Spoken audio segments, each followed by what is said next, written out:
All right, all right. We are live for a special edition here of Tenement TV, really just breaking down the college football slate going into this weekend here with our friend of the program, Bobby Digital. How are we doing, Bob? Doing great. Ready for a great weekend of college football. Glad to have you on earlier today on the live stream. Now bringing it back, running it back now as we dive into some of the key matchups here for the college football week. As a reminder, all these games are there in the Tenement app, so make sure you get in there and make your picks in there, rack up some points, climb the leaderboard, maybe get into the monthly payouts. So, Bob, where are we going to start with this week in college football?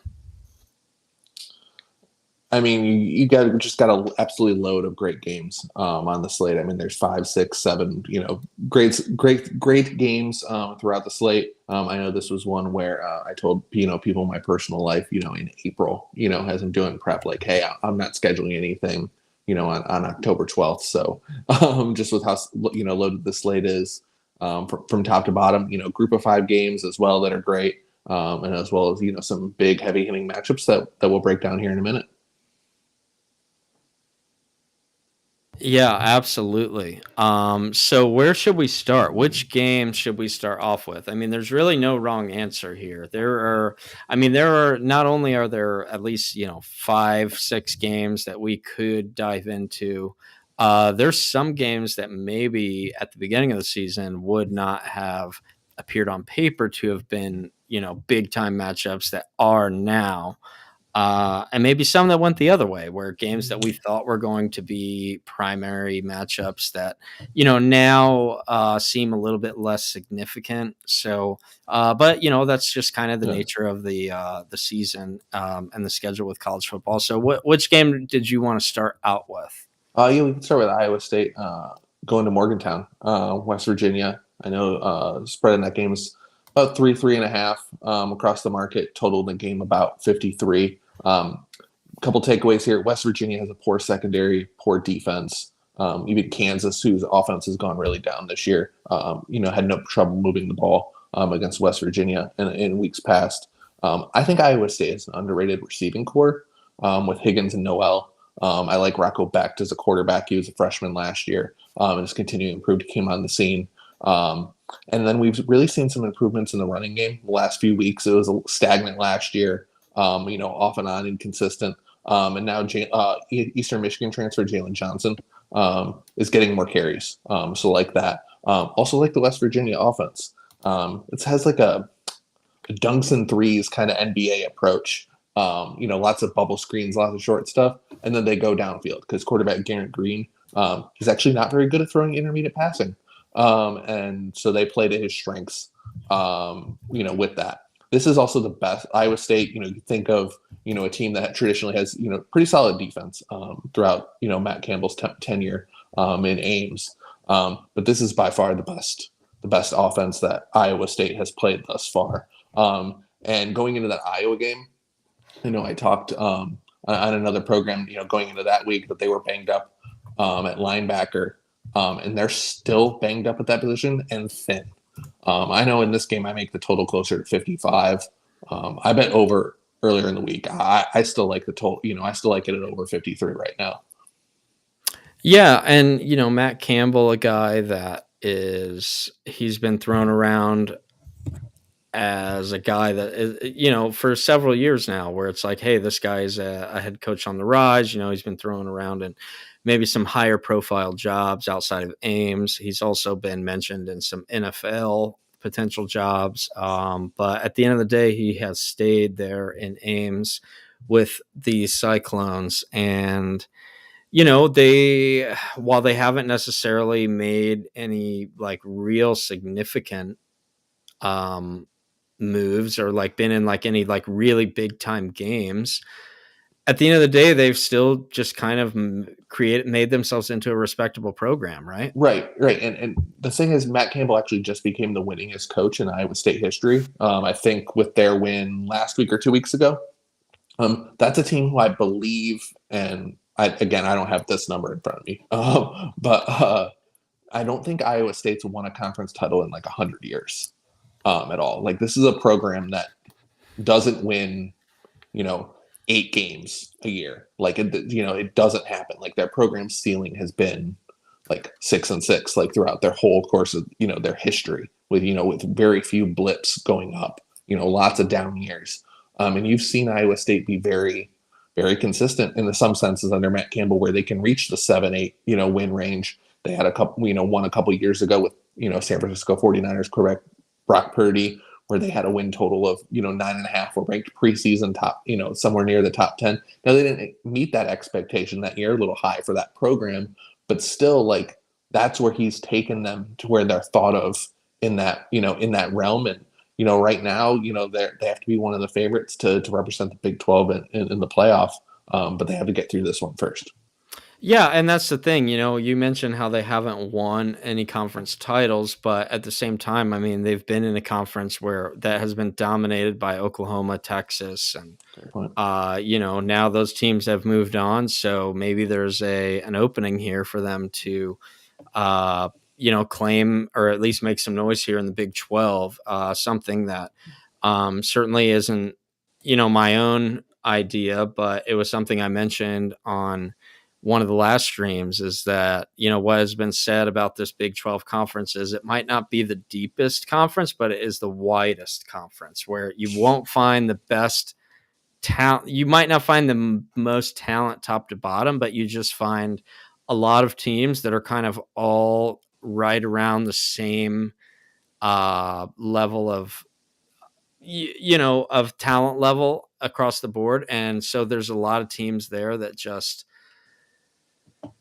it Yeah. lends itself to high variance outcomes, right? Like, Right. there's teams that anything is kind of it can happen on any given night, and any team can beat anybody, and any team does beat anyone, and it's just kind of a wide open, high variance, anything can happen type league. So yeah, Right. And one thing that I will say is, and again, is something else we've talked about is Iowa State going into West Virginia. This will as far as I'm concerned, I mean, this will be the toughest test that they have faced so far.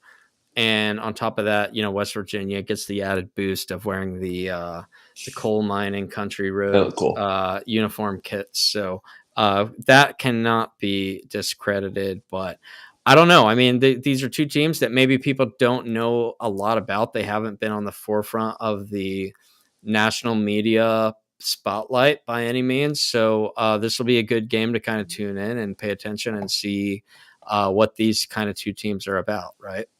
For sure, for sure. And one more point on the Big 12, just in general, you kind of mentioned. Um, I just pulled up my power ratings and all that by conference here. I mean, I have about 10 teams right now that are within 8-9 points of each other on a neutral. That's not like that in any other power conference. These teams are bunched, without Texas and Oklahoma, this year and moving forward. It'd be interesting to see who emerges as kind of like a cream of the crop in this league. They all kind of recruit similar level players. So you might see a lot of up down, between teams, shuffling, because generally speaking, they have similar talent levels, Sure. and very tight, generally tight margins. Going to create for an exciting league, just generally speaking. Yeah, no, absolutely. Where do you lean here? Or I guess what is your how do you see this one playing out? Um, I think it's a highly contested game. I do like West Virginia a little bit, as far as the side, with the hooks available at 3.5.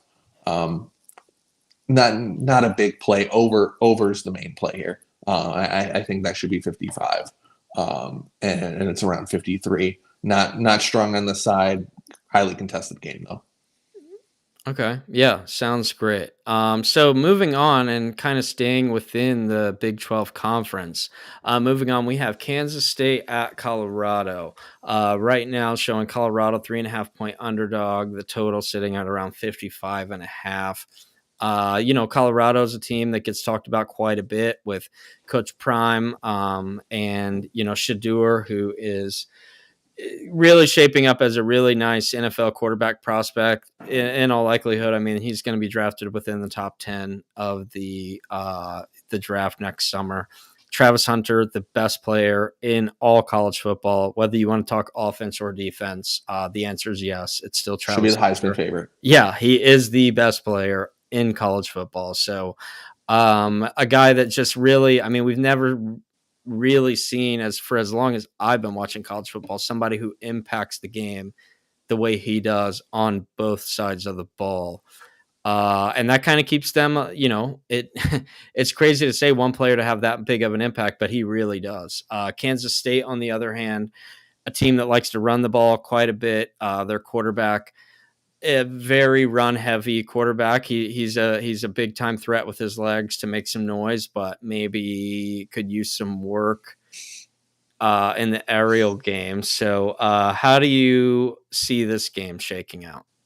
Obviously, a ton of star power here. Colorado's honestly impressed me. I know that was a team, I know we've talked about, off air, a team I vastly disliked last week. I'm not a Coach Prime, Deion Sanders guy at all. But this team the last couple weeks, I thought, has made some strides since really the Hail Mary kind of flipped their season, Hail Mary against Baylor. One thing they didn't do, and teams were kind of daring them at the beginning of the year and going, hey, we're going to play back. You have a great receiving core. We're going to dare you to run the ball. Last couple weeks, they've been a little bit more effective, doing that. The offensive line has done a little bit better as a unit. We've been vastly critical of. And quite frankly, if they can do that, that's going to help Shadur and the passing game and really the offensive line as well, if they can be balanced. Kansas State is an interesting team from a defensive matchup perspective. Their pass rush is quite poor. They rank 127th in the country out of 134 teams in pass rush grade, so not great. And I don't love their secondary either, which is obviously huge against Colorado's talented receivers. We mentioned, should be Heisman favorite, in my opinion, Travis Hunter. We saw Tulane, a team and a quarterback I like, hit some huge plays against this Kansas State secondary. And I think Colorado and Shadur can do that as well here. On the other side of the ball, Kansas State, as you mentioned, needs to get the run game growing. Avery Johnson, still shaky as a passer. And we've seen Colorado in a couple games this year struggle against mobile quarterbacks. I will say a little bonus look here. I did bet some Avery Johnson over rush yard prop a little bit. I think it's in the high 60s. I feel pretty good about that, actually. Again, Kansas State's going to want to run the ball, focus on that with their talented running backs. And we've seen some early money on Colorado this week. So I'm fascinated in this game side in total. I don't have a really play here, but we've seen some early money on Colorado. We've seen this tick down from 4 down to 3.5. I'm really interested to see where the next move comes, because now we're later in the week, where bigger money comes into play. So I'm interested to see where the next move is. My number's really close to this. If it gets down to a flat 3, I might look at Kansas State. If Kansas State gets bet out a little bit more, maybe I look at Colorado. This could be a good live betting game as well. Kind of trade both sides. Kansas State maybe below the 3, get Colorado above a touchdown, depending on how it goes back and forth in that late night time slot.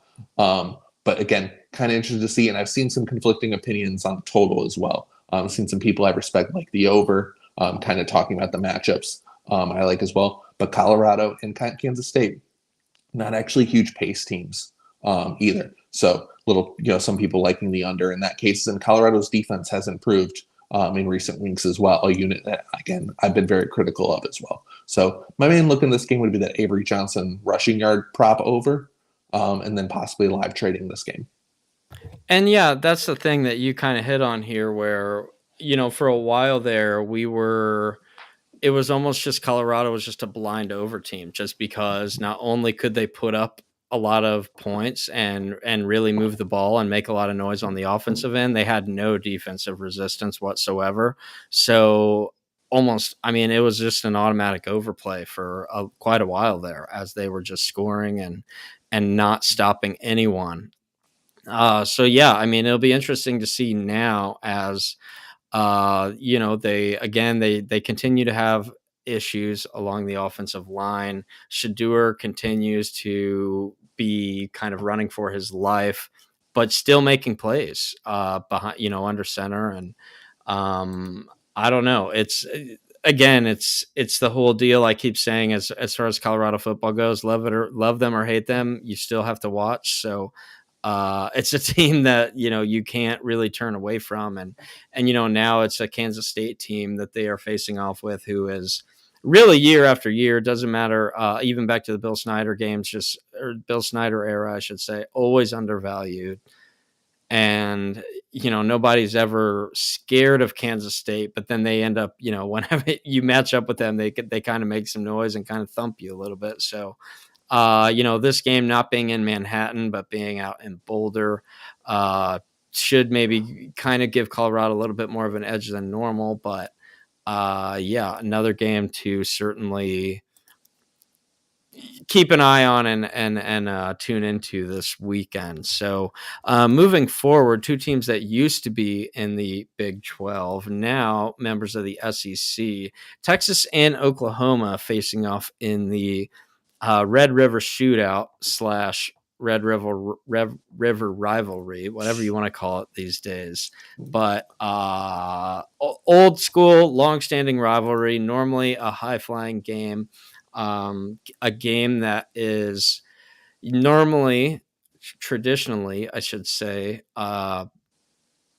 signature. It's a signature of this game is like high scoring, close game, goes down to the wire. As we're seeing here, Texas is favored by 2 touchdowns, and the total is quite a bit lower than what we're used to seeing in this matchup. So what are your general thoughts here in the Red River rivalry?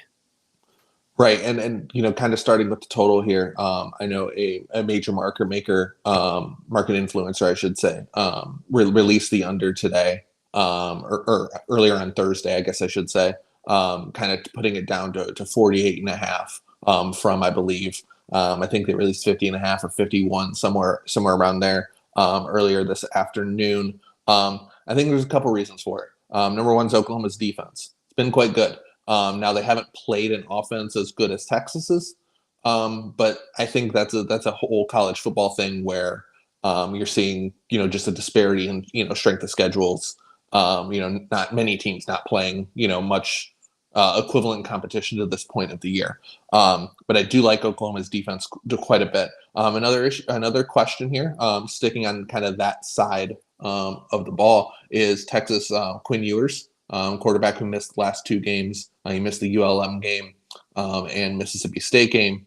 He's returning as a starter, replacing Arch Manning, who filled in admirably there, but didn't wow, and kind of in that sense versus block competition there. But could see a little rust in that, just kind of coming back with the injury. And then another thought I have is we saw Brent Venables, head coach of Oklahoma, do a great job last year early in that game, en route to that upset. We did see Texas kind of come back late there. But he did a great job confusing Quinn Ewers. I know that was, especially early on in that game, Oklahoma kind of jumped him.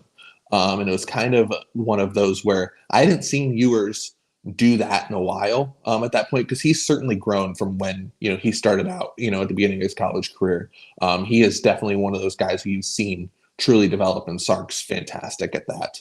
So that's something I'm watching on that side of the ball. Could see a little rust to begin with in that game.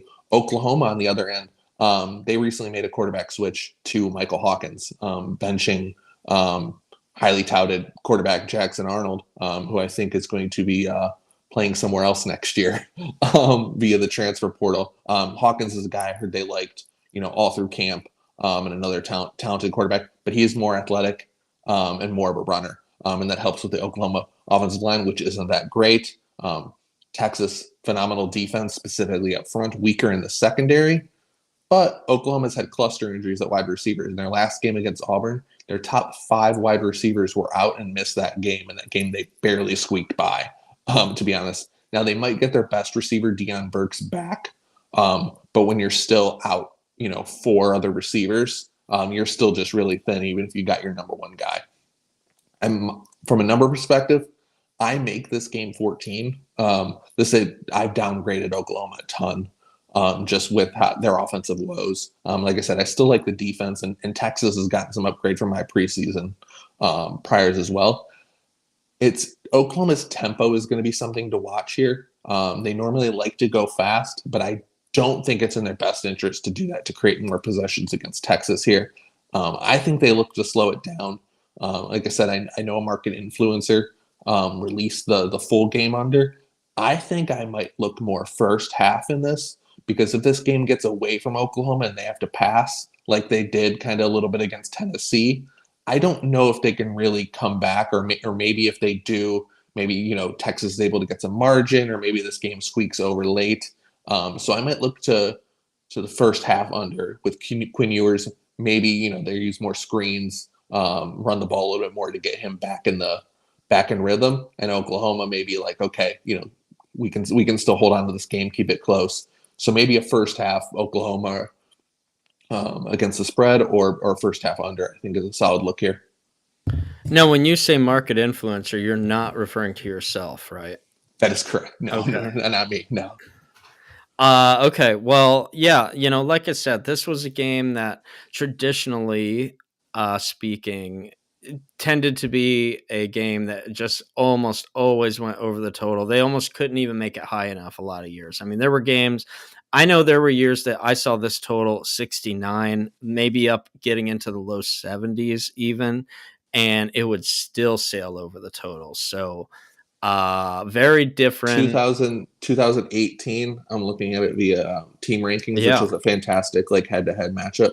2018, and then a couple years after, 79 and a half, 77 and a half, 74. Right, and that's, from I'm 18, just going off 19, the and top of my 2020. head. Yeah, Yeah. I knew there were some games we saw in the 70s there, because it always felt dicey to look over, but at the Two of same those went under, time, by the way. it was always kind of like you couldn't dare there's no way you could feel strongly about under in a lot of those matchups with the way that these offenses But looked, it won. and the way that those teams didn't have a lot defensively. But now, we're seeing it's Oklahoma. I think under Will Venables, the defense is he is a defensive minded coach. The defense is good. I've had a lot more question marks about their offense, and especially now, Jackson Arnold has not, to my eye, lived up to the hype. So And that's why he's benched. right, yeah, and it's like, even with that, I just don't see a lot from this Oklahoma team. I feel like people are still kind of looking at Oklahoma as the Oklahoma they're used to, and not the Oklahoma that they are right now, which is a team that, in my opinion, is just not very good. So I don't know. Yeah. I would not hesitate too much, but it is a big number. It is scary in a rivalry game to lay a big number like this. But in most cases, to your point, it's like, whenever they're giving this, whenever they're laying it, they're putting it out there like that, there's usually a reason. There is a wide gap in talent between these two teams. So I do not disagree there on Texas. Moving forward, we have Ole Miss at LSU. Two teams that have had quite an up and down showing so far this year. Ole Miss coming off a very disappointing game last week, taking an L. A team that had, both of these teams really had playoff aspirations. Both of these teams probably went into this season expecting to be in the college football playoff. I'm not going to say this is an elimination game by any means. It's certainly not, but there's a lot of football left to be played. But this game in particular the winner of this game can really set themselves apart and really elevate their resume and kind of give themselves a leg up as far as getting into the college football playoff. Total sitting at 62.5 right now. LSU 3.5 point underdog in Baton Rouge. Don't see that very often. What are your thoughts here in this marquee matchup? Couple. What I'm first going to talk about is the spot a little bit. Ole Miss is one of the few teams left that hasn't had. Now, this is a year where, based on how the season started and all that, most teams are going to have 2 byes throughout the season. Ole Miss is yet to have a single one yet. So this is their this is week 7. This is their 7th game without a bye. LSU is coming off a bye. So that is going to be an advantage for LSU. Not to mention, the fact they're playing in Baton Rouge at night. This is also Ole Miss's 3rd straight SEC game, and the last 2 games they've played, I would describe as physical opponents. Obviously, losing to Kentucky a few weeks back, and then South Carolina, both with strong defensive lines and more physical, pounding teams. We haven't seen Ole Miss go against a passing attack like this on that side, an offense that kind of fully can punch back with them. Apologies to Wake Forest with that as well. But this is the best offense that Ole Miss has played. I do like Garrett Nussmeier as a quarterback. They still have a great receiving core as well. Nussmeier is a little more of a gunslinger on that end, just someone I like, and they have a really good offensive line. I do, however, think this Ole Miss defense is underrated, despite the fact that there is some upgrades there. Their defense, they did a really good job in the transfer portal, getting Walter Nolan from Texas A&M, and they finally raised that talent, and that's why Ole Miss in years past hasn't been able to kind of break through. That's where they couldn't get that star talent, but now they're finally there. One thing I noted this week is Brian Kelly. He discussed this week wanting to run the ball a bit more to help his defense a little bit, because we'll get to in a second that we don't love the LSU defense that much, but wants to run the ball to keep the defense off the field a bit. I'm noting that because he also said that in week 1 against USC, another good offense that LSU has played, and we'll get to kind of what I think that means later in the breakdown. Ole Miss wide receiver Trey Harris. Ole Miss has a great receiving core. He is questionable in this game with an Achilles injury, I believe. Those things don't heal. Even if he plays, I don't expect him to be the 100%. Why does that matter? He is the nation's leading receiver. And again, good core, but if you're missing your number 1 guy, I'm going to take notice. I do think that's worth something to the total here. LSU's defense, I also think, has improved since star linebacker Harold Perkins has left. I just think I don't think he was being used properly, if I'm being honest. And I think kind of that helps define roles a little bit more. LSU's pass rush has been better than we thought going in there. We had some concerns about the LSU defensive line, and Ole Miss offensive line is the part of the team I'm a little bit concerned about. And we've seen Kentucky, who has awesome defensive line, take advantage of that a few weeks ago. Still concerned about the run, still concerned about the secondary, but I'm really concerned about the loss of Trey Harris, and something in the last couple of games. I'm really not sure if Jackson Dart is 100%. Just something seems a little off.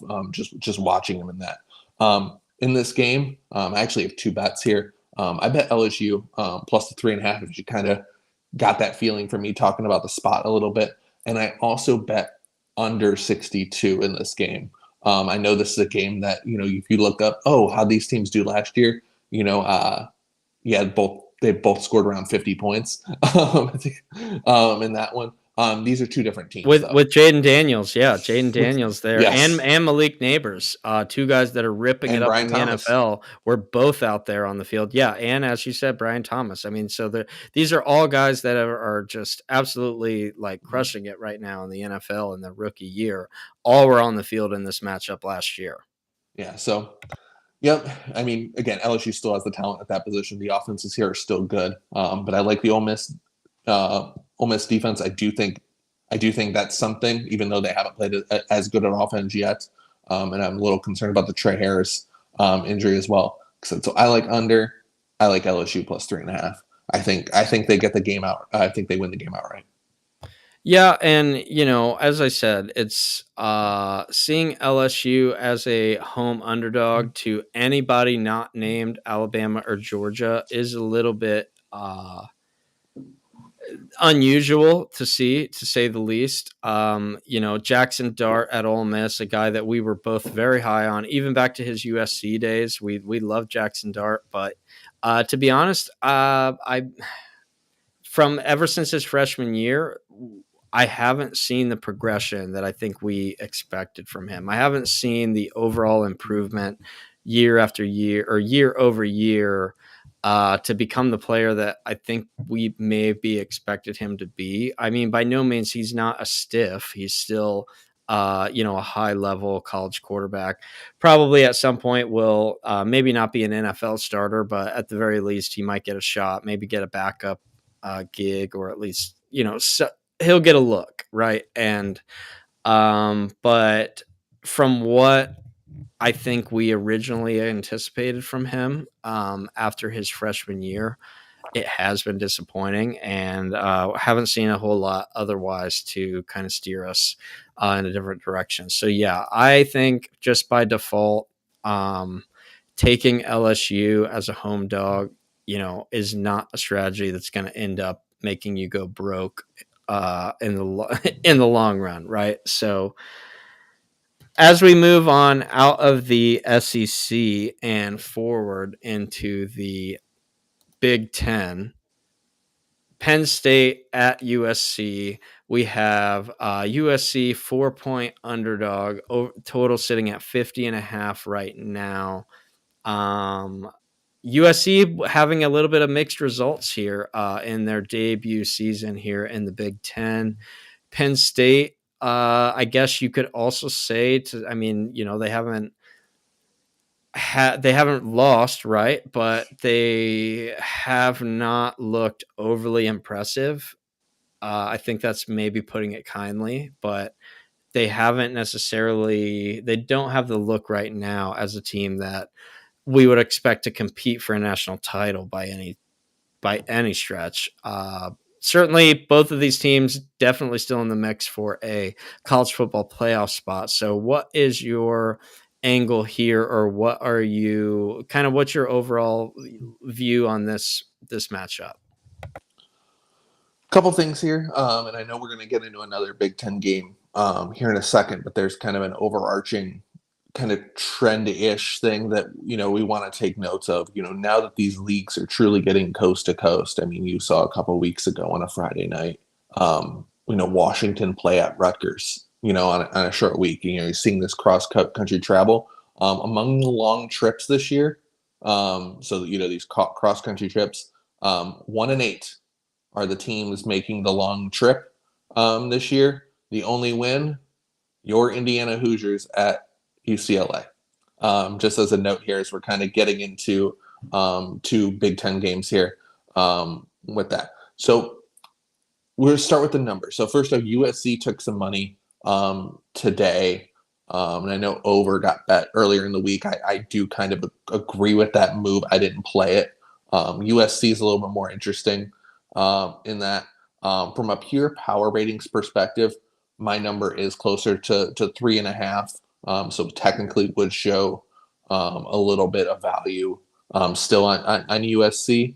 But the matchup does say Penn State a little bit. USC has shown in now 2 Big Ten games to be really struggling with the Big Ten physicality. You saw Michigan and then Minnesota last week. Kind of wear them down late. And now you're starting to see some attrition on both sides of the ball, specifically on the USC defensive line in front 7. Now, Bear Alexander, a highly touted recruit who might have some off the field issues and whatnot. He decided to redshirt himself.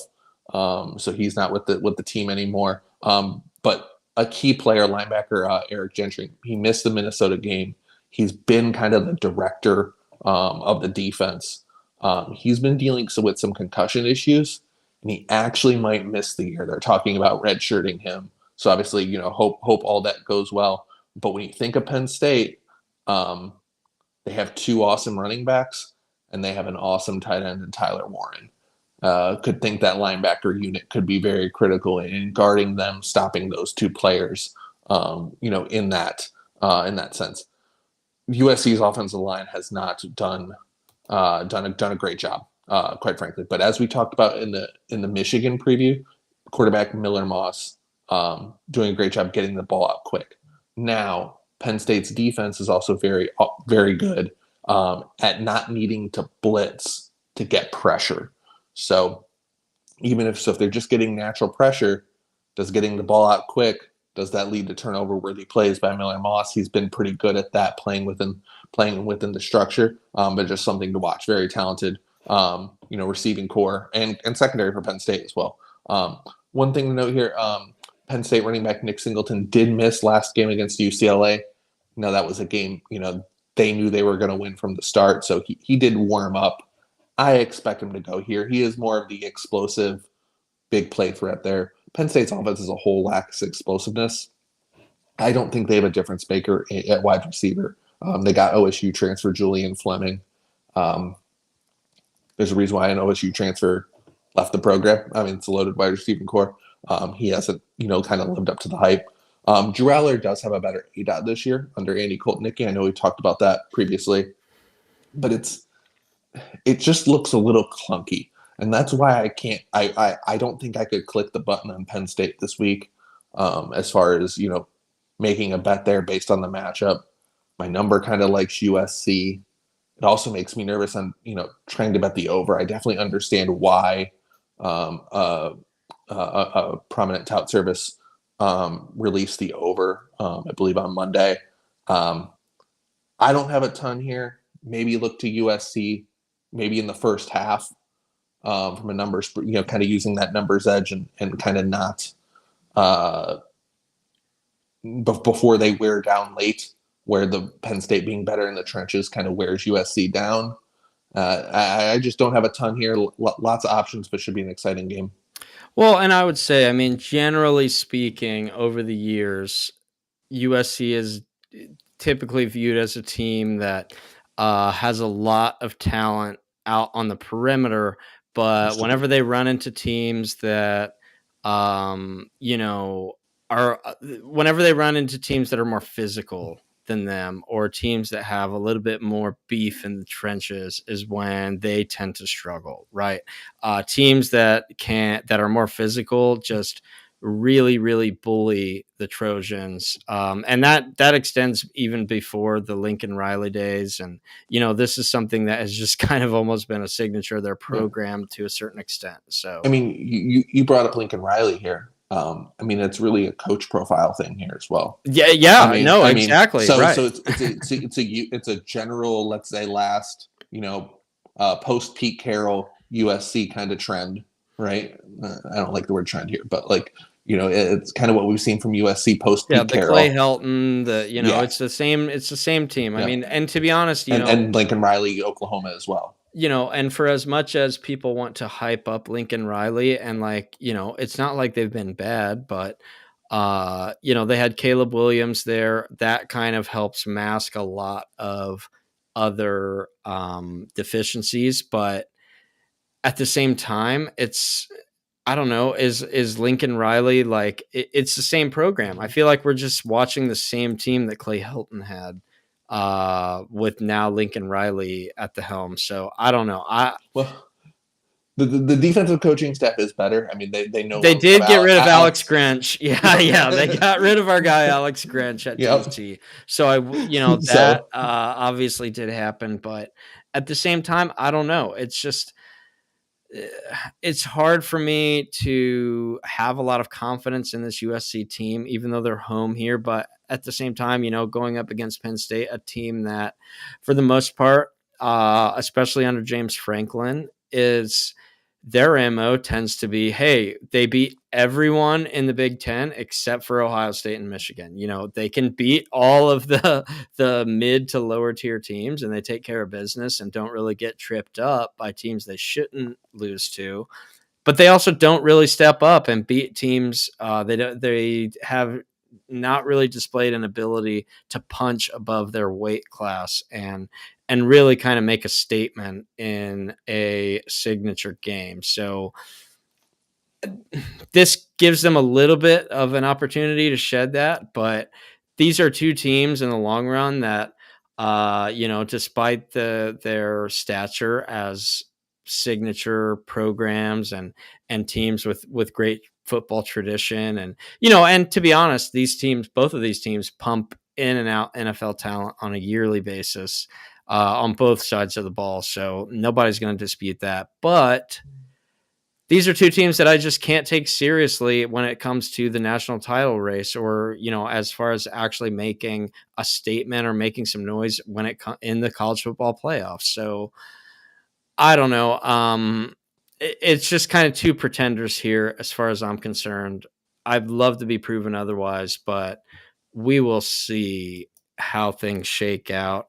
Um, moving as we're keeping into the Big Ten and moving into our final marquee matchup here, Ohio State at Oregon. These are two teams that, just like the two before, have no shortage of NFL talent year after year, this year included. These are two teams that are completely loaded. They spend more money than almost any other team in the country as far as the transfer portal, NIL. I mean, these teams have the biggest salary cap budget of really any team in the country. And there, like I said, there is no shortage of talent out there. These teams have not disappointed so far to the season. Oregon had a little bit of a shaky, slow start at the beginning, but they seem to have shaken off that the early season jitters a little bit, or at least be a little more dialed in now than they were certainly early on in the season. Again, much like the LSU game, not very often that you're going to see Oregon be a underdog playing at home in Autzen. So certainly raise the eyebrows there. What are your thoughts here? Oregon, Ohio State, 3-point spread, 54 on the total. What are your thoughts in this big time showdown? Yeah, I mean, we talked about earlier, seeing teams that, haven't been tested yet. This is the first game for Oregon and Ohio State where the spread is inside 17 points. You saw Ohio State around 17 against Iowa last week where they covered, and then Oregon was around this number against Boise earlier in the year. Oregon offensive line started out the year quite banged up and was quite shaky. Previous years didn't allow a ton of sacks. I believe they allowed 7 or 8, I believe, in the first couple weeks.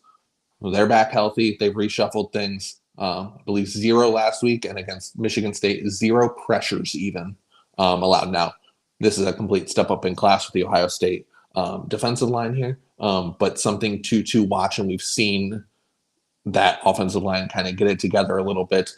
We saw the running game finally get going as well, which is something you hadn't seen early on. Ohio State's defensive line did dominate Iowa in their first test, which I'm impressed by. This isn't the Iowa of previous years where we've seen dominant offensive line efforts from them. So, but still, it's a very good unit. One thing I'm noting is Oregon's lack of explosive plays on offense. Just the wide receivers have been disappointing, just lower than average. You're not, yards per catch. They're their FBS average. Dylan Gabriel's been turning the ball over in the red zone. He's got to clean that up. I don't know if that's just uncomfortability with the system. I just expect more from a more experienced quarterback. One thing, it'll be Jim Knowles is quite aggressive, so I'll be interested to see if he keeps that up. Blitzing Dylan Gabriel, because Oregon does have playmakers, out in space. So that could be interesting, or if he maybe switches that up, goes, maybe with a too high shell and just kind of lets Oregon play red zone roulette, because right now they're going to try to be efficient and be methodical. And we saw in a game against Idaho, week 1, I can't believe we're mentioning the Vandals here on this preview, but, Oregon didn't put up a ton of points, but they put up a ton of yards in that game. So just kind of seeing trends here with turnovers there. Ohio State's offensive line, switching sides of the ball here, exceeded expectations. It was a unit I was concerned about going into the year. And again, just kind of thinking about, Ohio State. Oh, not to mention Ohio State offensive coordinator Chip Kelly. returning to Autzen. Now he's done that a couple times, being the head coach. Revenge game. Well, he's been back a couple times, playing UCLA, but he's familiar with Dan Lanning's defense. Dan Lanning's familiar with Chip Kelly's offense. What is Chip Kelly holding back? Because Ohio State's played in non-conference games of Akron, Western Michigan, and Marshall. Didn't need to show anything here, much here. Some things I expect to see. I expect to see Will Howard, their quarterback, more in the running game. We saw it a little bit versus Iowa, just with a couple design runs. I do think more is coming here. And they showed a little RPO as well, but just bubble screens. I wonder if we see a little bit more, RPO with some vertical shots off that RPO. Another thing we saw work against Dan Lanning's defense last year that actually Ryan Grubb, Kalen DeBoer used was an unbalanced offensive line. I'll be curious to see if Ohio State does that a little bit more as well. Oregon defense has played one tough offense this year in Boise State, and we saw a Jag-type quarterback kind of do well, and Ashton Genty kind of hit some big plays and explosives there. This Ohio State backfield is nothing to play with. It's a two-headed monster with Trayvon Henderson and Quinshon Junkins. That could spell some trouble here. With the Ducks, and that we didn't even mention, the wide receiving core with Emeka Buka and stud freshman Jeremiah Smith. So lots of weapons here, lots of possibilities here for Ohio State to kind of get out here. Really everything, just like it, comes down to the number. In the summer, this game was lined around pick, and the market, kind of sits around 3. There's been some 3.5 out there earlier in the week. So just make sure if you like something, you shop around, if you have a strong opinion on this. I think I lean to, water pistol to head, I lean Ohio State, but it's not something strong. I know over's taken kind of some continuous money. It opened around 51, which is kind of a secondary key. We're getting closer to another key of 55, with it currently being at 54. So it'll be interesting to see if it gets there on that. I think listening to the cap, I think I lean that way as well. Ohio State and over a little bit. I haven't bet the game. Not sure if I will. I do see this similar to the Colorado game that we discussed earlier. Curious what the next move will be when the big money comes in, Friday or on game day, and that'll likely tell you the real side in this game. But this is the crown jewel of this awesome slate on Saturday night. Yeah, and one thing that I find interesting here is that traditionally speaking, these are two teams that normally, year after year, they beat up on teams within their conference. Back when Oregon, being in the Pac-12, Ohio State in the Big Ten, like these are teams that take care of business. They just demolish the mid to lower tier teams within their conference. And I think both teams get a little bit of a reputation as being high scoring because, they've certainly pumped in plenty of offensive talent into the NFL from skill positions, even quarterbacks, as we're seeing from both teams. But the way I see it now, these are two teams that rely a little bit more so on the run game than maybe they have in the past. I mean, they have talent on the running back position, both teams, and to be honest, they continue to. I mean, Bucky from Oregon is Bucky now Irving. Bucky Irving making some noise now for Tampa Bay. And, Ohio State has always consistently pumped in some running backs, and, the tandem that they have right now, we can certainly expect to see on Sundays to some extent moving forward. But that is what gives me pause to the over, even though in like these big time matchups, you'll end up seeing from time to time teams, there ends up being scoring, right? And it was like the mythical all those years where they said, oh my God, all the SEC defenses are so good, but yet all the games would end up in the 30s and 40s because there was just, guys like Jamar Chase and Justin Jefferson and, guys that can it's just like a really good offense ends up beating really good defense more times than not. So I think this is a game that I will certainly be locked into. There is if you're going to watch any game, this is the one I would tune in. You're going to see the most, probably of all the games we've covered tonight, most NFL talent out there on the field between these two teams. And the good thing is, as opposed to years past where we would see the loser of this game, their season is more likely than not over. Not the case in this game. I think whoever loses this game is still very much alive for the college football playoff.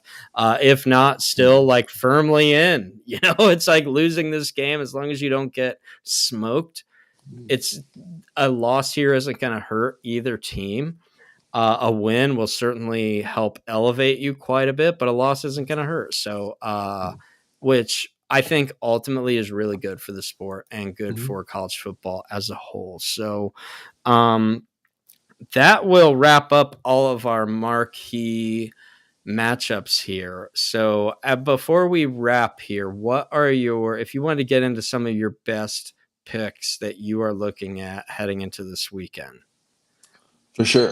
So we'll do a couple. Start with a couple that we broke down here today. Iowa State, West Virginia, over 53 in that game. Like I said in that breakdown, make that closer to 55 there. So that is one. I played at a better number, but I would still definitely play it now. LSU plus the 3.5 against Ole Miss. Also under 62 in that game are both best picks I've made thus far. And a couple other from assorted games here. Nevada plus 3.5 against Oregon State. That's again just a numbers play. Kentucky and Vanderbilt under 44.5. Two strong defensive teams, Vandy hangover spot coming off the Alabama win. And then finally, I'll take Southern Miss plus the 7 against UL Monroe. So those will be those are the best picks for the weekend. Little off the radar for you. Yeah, no, love to hear it. Yeah, absolutely. And all of these games are obviously available to fire picks off in the TENAMINT app.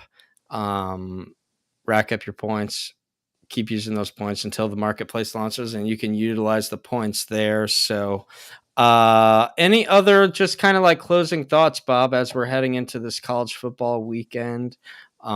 This is a game. This is the week, that October 12th, we had this circled since the schedule first came out. I mean, this has been marked on the calendar since the summer as, hey, do not plan anything for this Saturday, because this is a Saturday that you want to be locked in on college football all day long. It really doesn't get a whole lot better than this as far as matchups until we get into the playoff. I mean, really, it's a little bit of a precursor into the playoffs. So, any other just kind of closing thoughts that you have before we send everyone off into the weekend?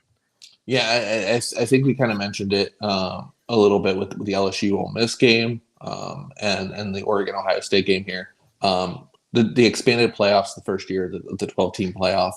People were concerned that it would diminish the regular season a little bit. Even the Alabama-Georgia game a couple weeks back as well. These games feel just as big kind of going in them.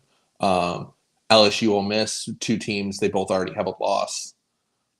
Taking a second loss here is very critical to their playoff hopes, and, kind of could start to begin that conversation of, ending their season of some kind. But they're still very much in it, and this is a playoff-like game.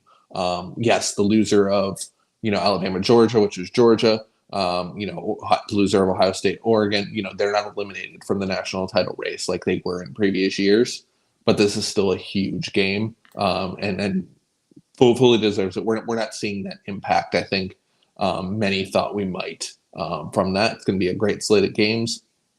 Looking forward, and hopefully we have some winners here. Yeah, no, absolutely.